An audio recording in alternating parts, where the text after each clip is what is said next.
Radiant team ban.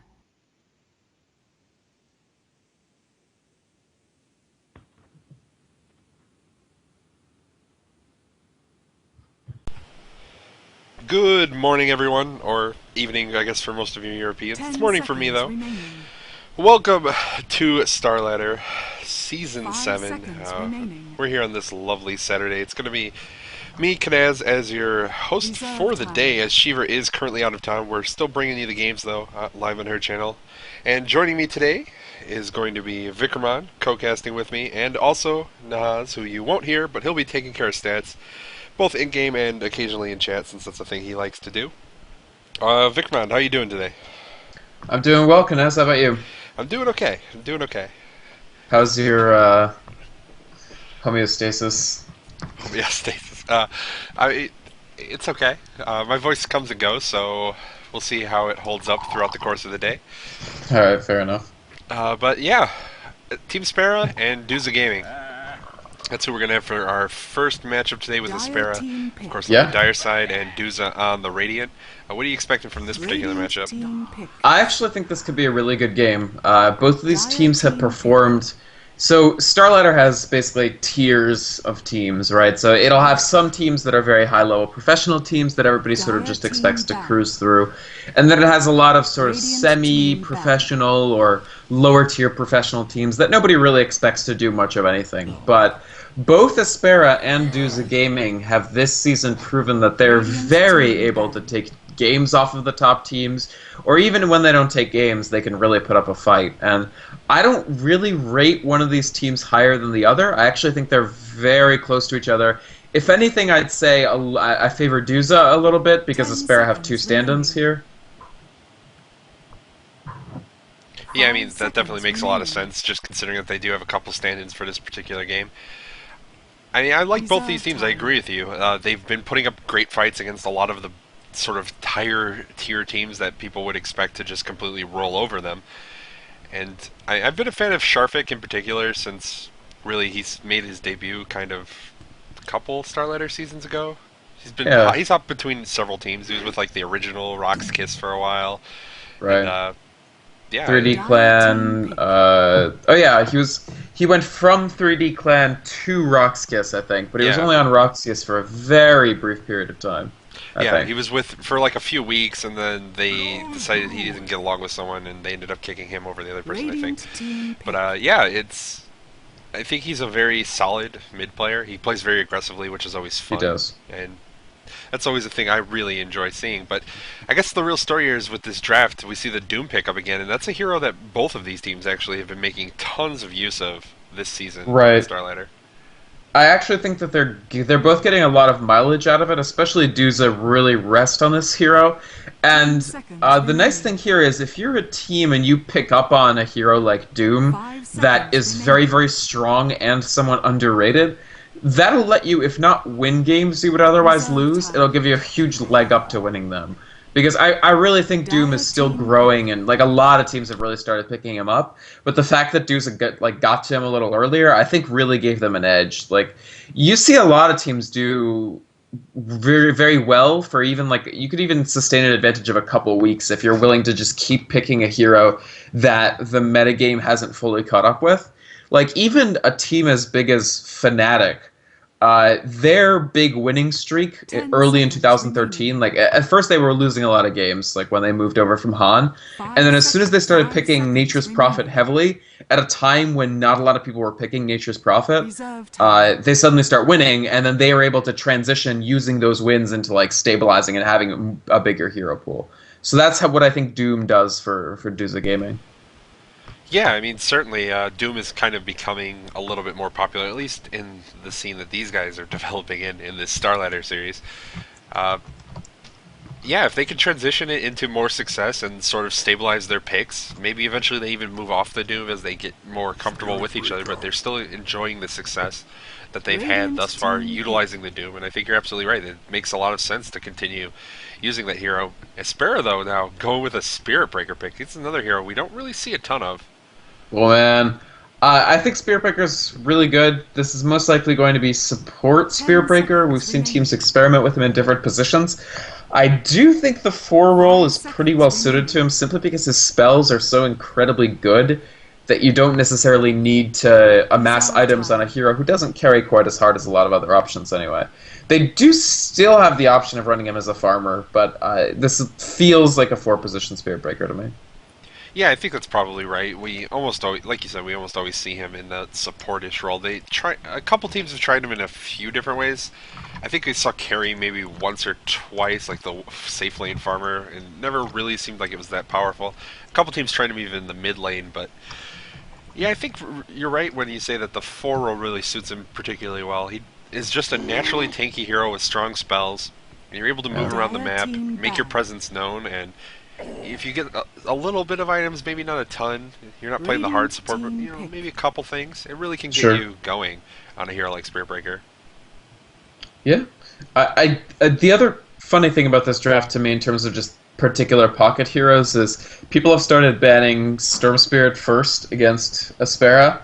Part of that is because I almost feel like part of it is because Sharfik has Storm Spirit as his avatar, but he does play the hero a lot. It's a very, very strong hero for them. In fact, a lot of aSpera's wins just rest on them getting that Storm Spirit and just putting a ton of pressure early, and sometimes that's too much pressure for a team to deal with.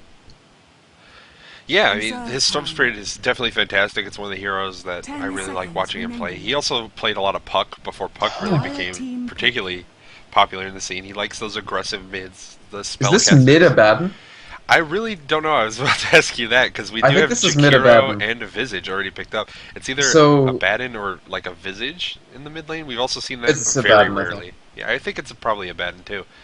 It's funny. I was just yesterday talking to a friend of mine, not a professional player, but he was telling me that I had to start talking about how good mid Abaddon is. So, mid Abaddon. Well, he has really good base damage. He's able to trade hits like almost no other mid. Like, he's the polar opposite of like a Bloodseeker, right? Where you go to lane and you just sort of hope that you can just last hit and do well enough. Or even like a Shadow Fiend, where level 1 is very grim, but then it starts getting more stable. Abaddon at level 1 is just able to frequently just run straight into the lane opponent and just hopefully get them out of lane and then get some free farm while they leave. So he is able to put a tremendous amount of pressure on, but he does have all the typical deficits that you'd expect of a strength melee mid with not an amazing attack animation, although not a bad one. But I mean, 63 base damage is nothing to sneeze at, right? That's pretty good last hitting potential just on its face.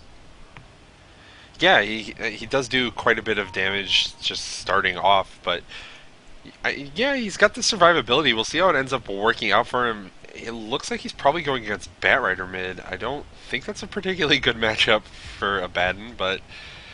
So I think Aphotic Shield will remove your current set of Napalm stacks, right? I really don't know. I would assume it does, and if it does, then maybe it is a really good matchup for Abaddon, but...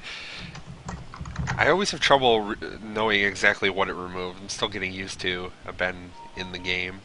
Aphotic, yeah, it is a little bit tricky. Well, I mean, we'll find out in extremely soon. Yeah, because I'm sure they'll be using those spells. Actually, Sharfik is on Rubik, so I'll go over aSpera since we're talking about this. But we are going to have Rubik in the mid lane, handled by Sharfik. It looks like that's going to leave the stand-in Nikweave. I think it's Nikwa on the Batrider. We're going to have support Go Audio playing Crystal Maiden, and the other stand-in Bucktop is going to be playing support Spirit Breaker. I'm sorry, Cadet. It's Victor. But I like Bucktop too.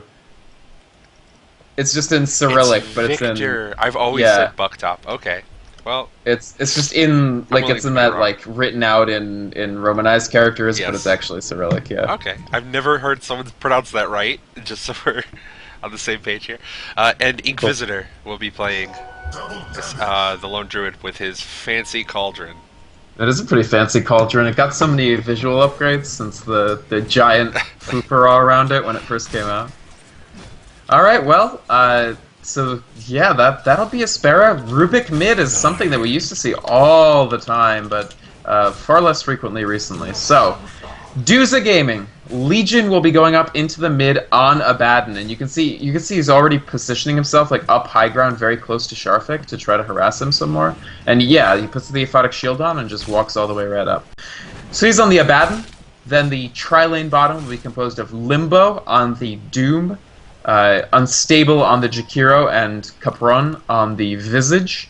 And Mib the Best, their off-lane player, will be on the Darkseer, goes directly to the jungle. And I guess my one concern here is Duza will typically run the Doom with another sort of pretty solid core hero, but Abaddon is not exactly the hardest of hard carries. He doesn't scale amazingly well with items, simply because, well, I don't know.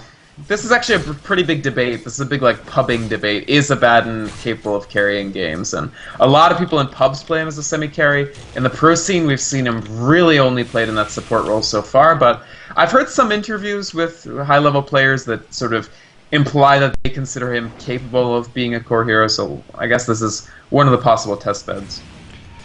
Yeah, I'm interested to see if it's going to work out or if he's just going to end up looking pretty foolish. I guess it's one of the better ways to test it, considering he's going actually against a Rubik who we rarely see as a core hero nowadays. It's been like a year since he was really getting played in the mid lane at this point. But yeah, Sharvik would decide to go that route, picking up the Rubik once again, and they even just kind of tossed Batrider into the jungle. Yeah. Rubik did get, he got pulled this game sort of like your typical puck pool, where I think he got a set of tangos and a salve, so he was able to just start with Null Talisman, Branch. That's helped him a lot. You can see his base damage. His damage doesn't really suffer that much relative to Abaddon's. It's a little bit lower, but not tremendously lower. And this lane is basically a draw so far. 12 for 2 for Abaddon, and 11 for 4 for Rubik. I guess the shame is that because they are running Rubik, who's not really in the scene, it's almost like we don't get to know whether Abaddon is actually capable of mitting against real opposition, but it's okay. Yeah, at the same time, I don't think Rubik is necessarily bad in the mid lane. I think it was just that there are better options, and he can sort of survive as a support hero. He doesn't really need the farm associated with him. It's not that Rubik is not going to be able to put the pressure on Abaddon and try and like test him, I guess, to see if he's able to actually survive in this lane. It's just that other heroes are more popular. Right.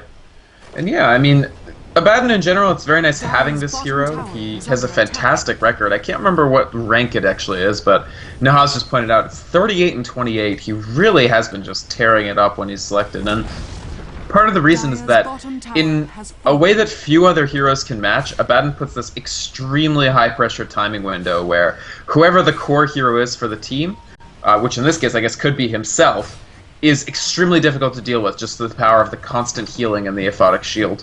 One thing Legion has done here that I think we're going to more commonly see when Abaddon is running core rather than in support is he actually has taken the curse. So frequently we see people leave the curse off until after the coil and the shield are both maxed. But I think if you're going to be running them in a core capacity, it makes some sense to take it a little bit earlier. And they're racing for Rune now. Yeah, we have actually Victor charging towards the bottom lane as well. He's going on Limbo. I don't know if he's going to go in on this or he just wants to be, he just wants to be down here to try and help defend this tower. They're already lost half the HP on that tier 2 in the bottom lane, so they're putting pretty good pressure here for Duza. And aSpera trying to rotate, but I don't know what level 3 Spirit Breaker is necessarily going to do against this lane. There's a level 5 Not a lot.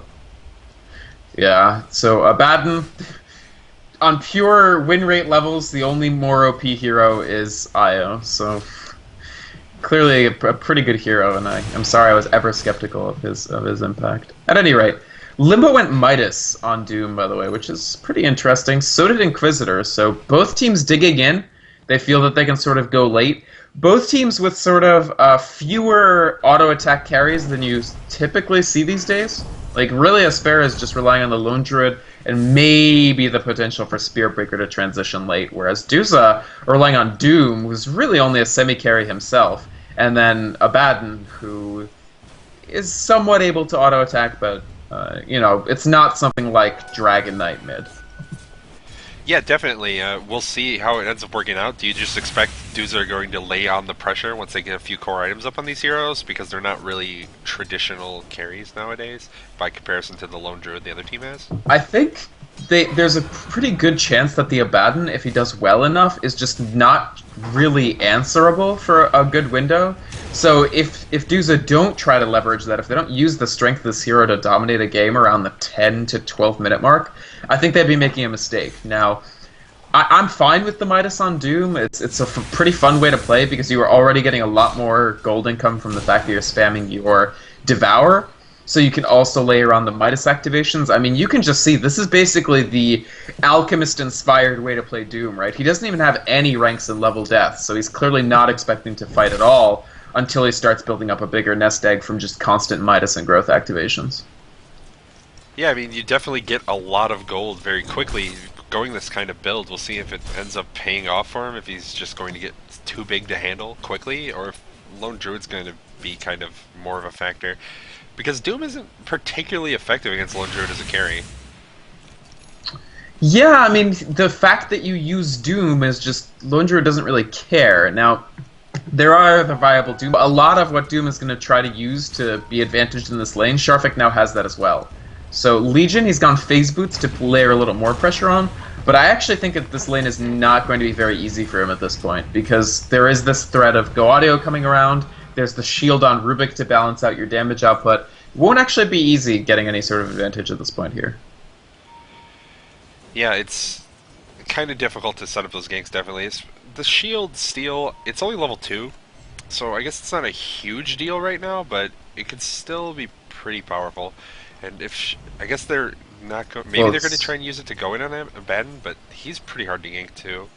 He is hard to gank. I think the shield steal is really huge. It's along the lines of if you steal Tree's living armor. It's like, well, they took the point of this hero away. No, like it is a really, really strong spell simply because of the secondary effect that you get even if it's only level 1. The ability to remove debuffs from somebody like, even if they try to go on Inquisitor and Rubik is close enough that he can throw on that Aphotic Shield and just have the Lone Druid walk away, they'll be very, very happy with that result. Yeah, I guess that's fair. There aren't that many stuns or disables that are really dispellable by shield on the side of Duza, though. It's not going to remove Doom, Sure. and I guess it'll remove Ice Path if it happens to not catch Rubik as well. Yeah, that's actually true. It won't remove... I mean, Ice Path is a pretty good spell to take off, but you're totally right. They're really not packing a lot in the way of disable. I think Doom is probably usually going to be used on... I'm trying to say... I want to say Bat on stable. We're going to see Jakiro going down mid in trouble as well, and it looks like he's going to be able to just surge away, but First Blood will be going the way of Lone Druid there, and just a little aggressive play by the Jakiro. He ends up... Sharfik, he's really deep, though. Yeah, he's getting chased down. He does have the shield. No, he actually stole Dual Breath now, so he's going to go down. And that's going to be a bad getting that last hit. And it looks like they want to defend this tier 2 tower, and they're going to be able to. It's not really in aSpera's best interest, I think, to go for this. Oh, but they do have the Blink Dagger up a Bat Rider now. And Yeah. it looks like they might be trying to go for a wraparound, and they're going to find Legion in the middle lane if they spot him out. It's going to be tricky, because Big they're being fight. pressed from two sides.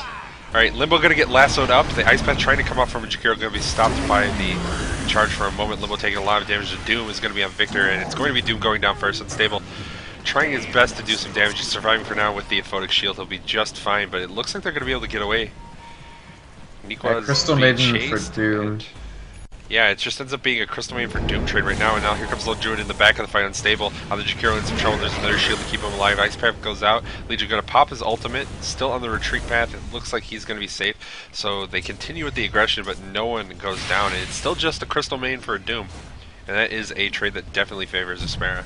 The weird split positioning of the fight really cost Duza. If Abaddon is with Doom, then it's an easy throw on the shield to remove Lasso, but aSpera properly understood what the positioning was, so they went over to the side that had really nothing to stop the Spear Breaker and Bat Riders, and they just immediately earned a kill on the Midas, Midas Devour 72 last hit Doom, which is the exact person you want to be killing. So a pretty nice fight for aSpera all told, I would say. Sharfik didn't need to die by any means. He got really greedy and wanted to kill Mib the best, which, I mean, Darkseer has Surge. It's pretty difficult to catch him if you don't also have Surge yourself. But a very nice start for Nikwa, who we didn't talk about him that much, but he was doing that jungle Bat Rider, and there was no pressure on the jungle exerted by Duza whatsoever, so he had no trouble getting off to this very quick Blink Dagger. Yeah, and when you don't put any pressure at all on a Batrider, it's very easy for him to just kind of start making an impact this early in the game. We've seen many times where he's able to get a 9 or so minute Blink Dagger and just start setting up those ganks very quickly. And that's pretty much what happened there. It set up the kill on Doom at the very least. They didn't get a lot of success out of it beyond that, but getting the kill on Doom is pretty much exactly what you want to be doing at this stage of the game when he went for such a greedy build. Yeah. And, oh, they try to catch Legion, but there's a lot of nice Ice Path. The Dual Breath. Neekwa's probably just going to drop. Yeah, level death brings him down. And now I feel like Sharfik's in a lot of trouble as well, even with this haste rune. But no, he finds a kill on Doom as well. Now with Victor chasing Unstable. Wow, amazing Ice Path by Jakiro there. But Abaddon, I think, probably drops. He doesn't have borrowed time. 2 free cores for a support and a Batrider again. This is the thing about mid Abaddon, though, or core Abaddon in general. He doesn't have amazing items, and other than his laning presence, he doesn't bring the sort of teamfight presence that you'd expect from a strong mid, right? Like, compared to having Queen of Pain or something that can just throw out a ton of damage, Abaddon's damage output is pretty marginal. Yeah, I think the reason we typically see him in his support role is because he's mostly just useful for his defensive skills. He doesn't necessarily do that much with the farm. He doesn't bring a lot of damage if you get a lot of levels. You just really want that Aphotic Shield for the debuff removal, as well as a little bit of protection. And of course the Mist Coil can provide some healing to try and save your allies. The levels just don't feel like they're that strong on him, and I don't know necessarily what he's going to do with them. Yeah, it's definitely nice picking up these levels for Abaddon, but for one thing, you really can't fight without borrowed time. The cooldown is short, but not short enough there. He had just used it, and then they jumped in and destroyed him. And we have a smoke. I think a smoke is going to continue. Yeah. Down towards this bottom lane, they're going to spot out Limbo. He does go to farm that creep wave. He might be sensing something's up. No, he buys phase boots in a TP. He needs to TP out, and he's not going to. So they're going to find him. Shadow Blade. So if he has, but they have a sentry ward, so he's probably screwed. Yeah, they've been dropping him. There it is. And he's going to go down, so Batrider are going to be able to get that last. They do use the Spirit Breaker ultimate, but they save the Flaming Lasso from the Batrider, so they'll still have that if they want to set up another gang elsewhere. In the meantime, we're seeing a fight in the mid lane. They're going on Sharfik, and it looks like they might be able to get him down. He can steal the Aphotic Shield, but he's taking a lot of damage. Batrider in the meantime did teleport in, is going to get the lasso off on Capron. It's not going to lead to his kill. Sharfik did go down the back of the fight, and it looks like there's going to be a disengage from there. Crystal Maiden thinking about throwing off some spells, but thinks better of it, realizes she might get stunned by Jakiro, and that's less than ideal. A kill on Sharfik is nice, but this 5 for 5 is deceptive. There's 0 deaths on the Lone Druid, and now 3 on Doom, which is... The 3 deaths on Doom is a huge problem, I feel, for Duza. They were really relying on having that extra gold as a result of him just going much, much harder on the... well, I mean, he can go harder on golding than Lone Druid can, basically just on its face, unless Lone Druid goes double Midas, which is generally not recommended. So, I mean, Inquisitor now is a little bit... Oh, Sharfik eats a Doom, though. Nice kill. Yep, just gets a little bit too close. They end up bursting him down. Here comes Victor in with the charge. Kind of aggressive, but nothing really to punish him. Mentioned the lack of real hard disables on the side of Duza, and it kind of shows there where Spiritbreaker's just able to walk out of all 5 of them. Yeah, lack of disables and just lack of damage. Their damage right now is Visage, basically. I mean, Abaddon's able to deal some damage. If he's being hit, he can do the Aphotic Shield, and of course he has the Mist Coil on a low cooldown, but that's really not tremendously impressive in the way of damage. And his auto attack with phase boots and nothing else is just nothing to write home about. And Doom, because all he has is Shadow Blade so far, doesn't really have great auto attack either, so they just don't have damage, and in particular Lone Druid is like unkillable by then. Interesting, by the way, that Inquisitor has decided to go for... He has a lot of money. I actually thought he would go straight for the Radiance, but he's instead decided to go the Maelstrom build. Yeah, I think it's just kind of a matter of preference. Some players really prefer going for the cut out Radiance. Visage. Yeah, and he looks like he should be going in there. Crystal Maiden going to get the last hit, but she's going to lose her life to the Doombringer, who managed to pick up an Alpha Wolf. So he's doing a little bit more physical damage right now with that Shadow Blade and the Phase Boots. Yeah. But it's just ends up being a support trade there. Yeah, that I would say is an okay trade for Duza overall. I'm trying to figure out who I actually favor if this game goes long. I have to say, I feel like Lone Druid is a bigger threat than anything that Duza is packing. If this goes 40-50 minutes, it's not going to be the easiest thing to just stop that bear from pushing down towers. They might end up using Doom on the bear. I don't even know. Yeah, I think it's really a weird situation. Limbo's walking past that sentry ward that he knows is there. They used it to gank him earlier, but now Jakiro's there as well. We're going to see a fight. The Doom goes off on Batrider. It looks like he might lose his life. He's pretty low. Going to be able to retreat regardless. Limbo now on the retreat path. Gets dusted up, but it looks like he'll be able to get away under cover of the Shadowblade. Deny. On the Batrider comes out from the Crystal Main. Now Darkseer running in, but he gets lifted. There's the vacuum. On Sharpik, he's taking a lot of damage. The bear was there as well. Limbo just getting held in place, and he's going to go down Crystal Main, getting that last hit with the Frostbite. And now the charge is coming up on mid, trying to surge away the Darkseer, but he's not going to be able to. Earns himself up. And Victor going with the damage does another strike, and that will be the kill. Legion not able to get in range in time to get him with the shield or the mist coil, so that's another 2-for-2 trade, but oh no, Capron, why did he was way deep on this Visage here, so it ends up being 3-for-2 and a familiar, and they killed Doom again. Yeah. It's just brutal for Duza to take these deaths on Doom, who now, he was way ahead on net worth relative to Inquisitor, and now they're equal. He has no net worth advantage, despite maxing Devour first and getting a slightly faster Midas. So I think aSpera getting the better of almost all of these trades. The Crystal Maiden keeps dying, Batrider keeps dying, but it's a Batrider who has Blink Dagger. It's okay for his Force Staff to be slow. Another fight coming up in the bottom. Yeah, they're trying to defend this tower. The bear's just laying into it. Here comes the lasso on Legion. They're pulling him in, but he's going to have that borrowed time up. Healing up just a little bit, but everyone's really breaking focus. He takes some heal from the Mist Coil. It looks like they're pushing him off. They're going on the bear for now. Now Victor is their target. They don't have that lockdown, though. There's just a lot of walking away going on from aSpera. Victor's taking a lot of damage, and they finally get him down, but when you're just kind of chasing after them, it takes a while. All you have is right clicks, and then kind of the Visage nuke and the Soul Assumption. I think it's a Scythe of Ice game for Darkseer. Just go straight for the Scythe of Ice. No pussyfooting around with like Blink or Aghanims. Aghanims is a particularly bad pickup this game, so we certainly won't see that.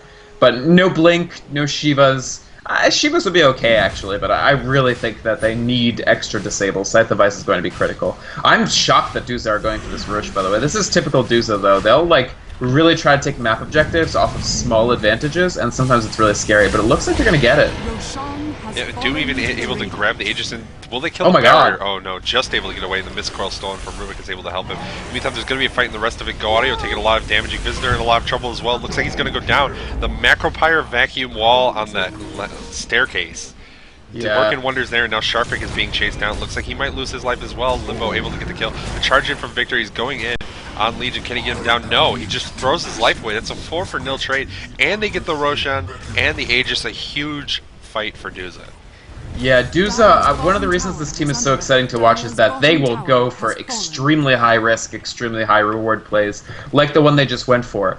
And with the benefit of hindsight, it's actually a lot safer and smarter than I thought it was, because the main reason is because Jakiro wants the fights to be around the Rush pit. So like, it feels like you're not far enough ahead, but you've actually not been leveraging your full combo due to the location of the fights up to that point.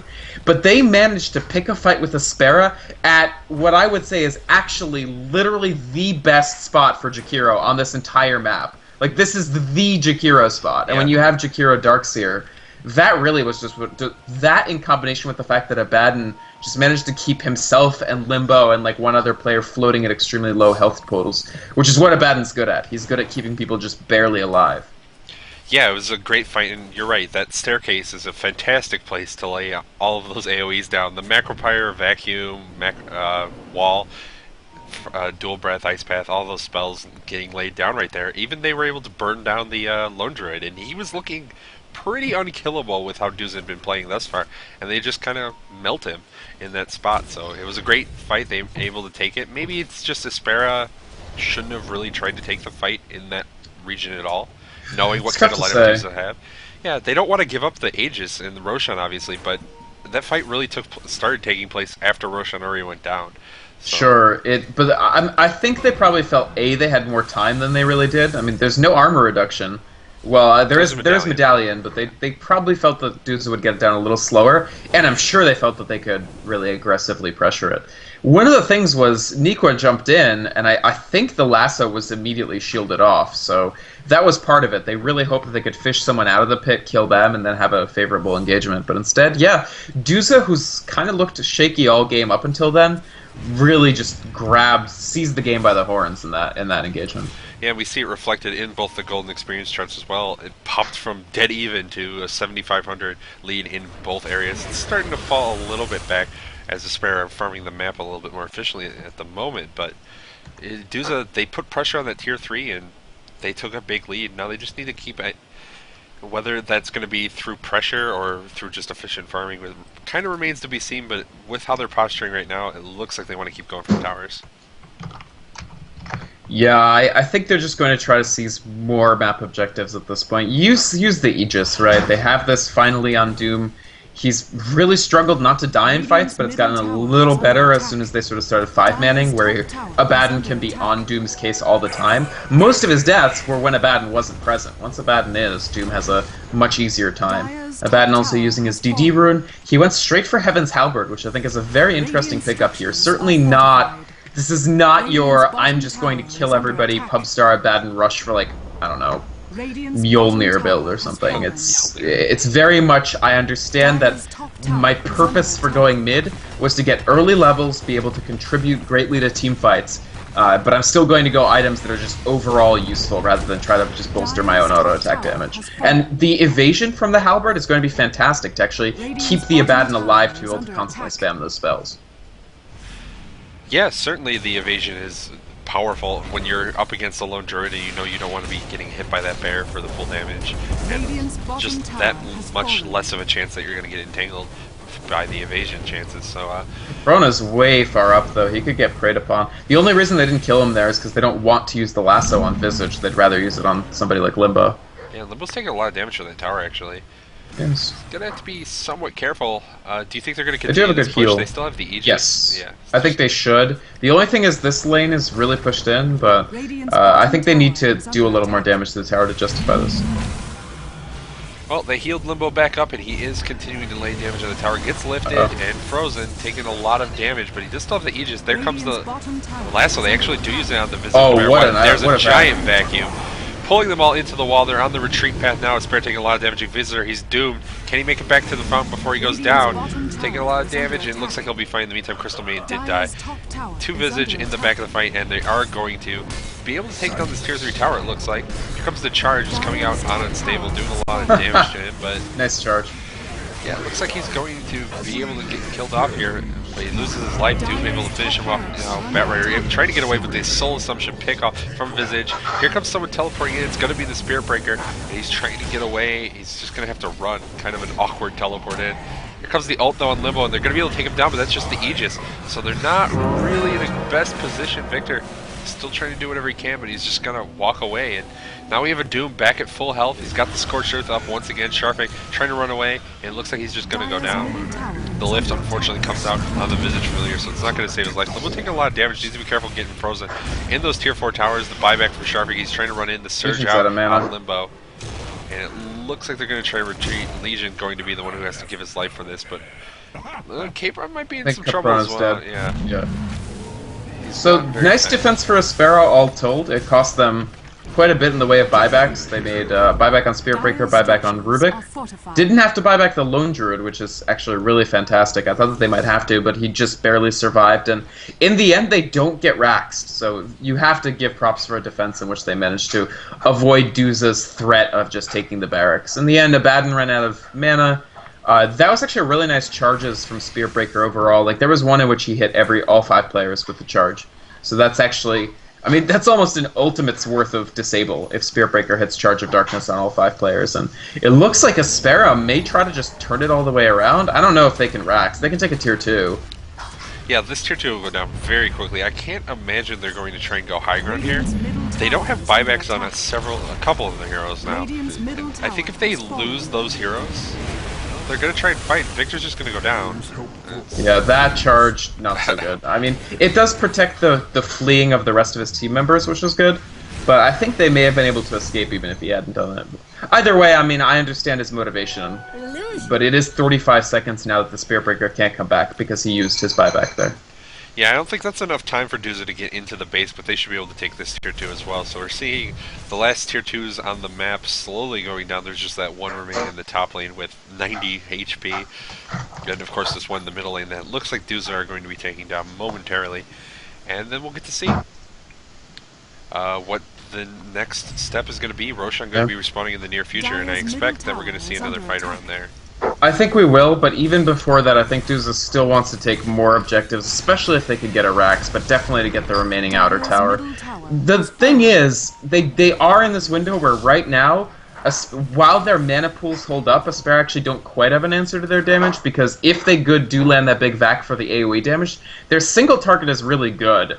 One of the things I hadn't talked about this game, but we've talked about before, is Abaddon's Mist Coil interacts extremely well with Visage's Soul Assumption, because even if he deals damage to himself and damage to the target, overall, that's almost enough damage. I think that's actually, it's more than half of what it takes for Visage's Soul Assumption to max out, just from one spell. So this 4-second cooldown spell, Visage can basically constantly spam it without any fear of anything or of running out of charges, because Abaddon is also spamming his 5-second cooldown Mist Coil every time. Oh, yeah, nice fight for us. Lasso is going in on Legion. That's where they're trying to take it down again, but it's not really working out. In the meantime, the Bear is taking a lot of damage. Jakiro's finished off Crystal Main as well. Victor charged in, but he's not having a lot of success thus far. We're seeing a lot going on. The Doom's going to be in Sharpik, and it looks like it was going to go down on the Bat Rider. Bear resummoned. It's going to go down as well, and that's Inquisitor with no Bear for another 2 minutes effectively. And that's pretty bad. He didn't have any of the items on his hero as well. It was all on the Bear. Yeah. I think they get at least 2 sets of racks. Yeah. No Bear, no Bat. Yeah, GG. Yeah, so they're just going to have to call it. And that Bear just kind of melted once he started getting attacked there. He's had some pretty good items for dealing damage, but once he was getting focused down and trying to put the damage out on Duza, it didn't survive long enough. And when you lose both like that and they're already in your base, it's not good. No, it's not. The Roche fight really broke the back of aSpera, I think. It was going pretty okay for them up until then. In particular, they were able to constantly kill Limbo, but he went from 3 and 4, or I think even 2 and 4, to 7 and 4. You can see as soon as they gave some space for the Doom to operate, he picks up that Shiva's Guard, and he's just able to provide a setting in which the Abaddon Visage combo and the Jakiro Darkseer combo can both really do work. Yeah, definitely. And we're going to see the admins AFK, so they're not going to pop the throne and we get to watch. There it is. Well, I thought that they should have auto. Like the admins. Yeah, that's right. They said it's not even the admins anymore. It's when you say GG, it's supposed to go. Yeah. So someone canceled it, I guess? Yeah, somebody canceled it. Right. Maybe Spirit Breaker charged the cancel button. Maybe. So yeah, that's going to do it for our first game. Duza going to take it over as Spare Game, and we're going to be back momentarily while we wait for the next game to get going, and that's going to be, I believe, Alliance. Hey. Going up against Forest C, if I remember correctly. So thanks for coming, guys, and stick around.